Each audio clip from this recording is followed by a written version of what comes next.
We'll call the next story Ezekiel 16:31. A pastor and his wife had 5 children, 2 boys and 3 girls. The 2 boys and 2 of the girls, they loved going to church, they loved Sunday school, they loved camp. In fact, they loved Jesus. They had asked him to forgive their sins and to come into their life and be their Savior.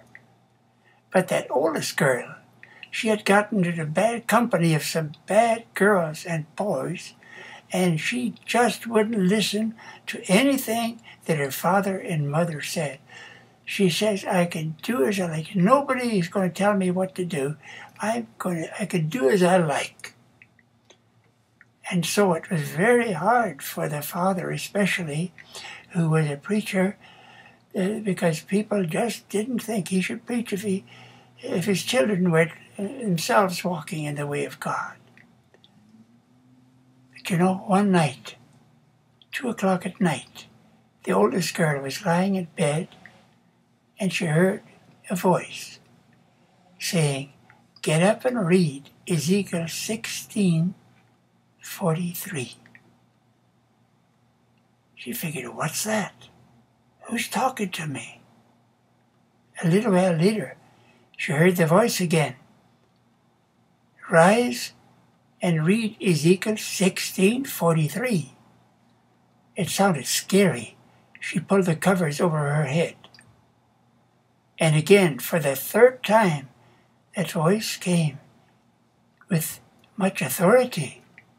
Rise and read Ezekiel 16:43. She didn't have her own Bible, and she didn't know where to find Ezekiel in the Bible. So she went downstairs, and she knocked at the door of her parents, and she told her mother that she heard a voice saying she was supposed to read Ezekiel 16:43. So her mother picked up a Bible, and she read it. And I'm going to read just what the mother read. Ezekiel 16:43. But first, yes, because you have not remembered your youth, but have angered me in all these things. Angered me with all these things. I will fully repay you for all the sins, says the sovereign Lord, for all the disgusting things that you have added to these lewd acts.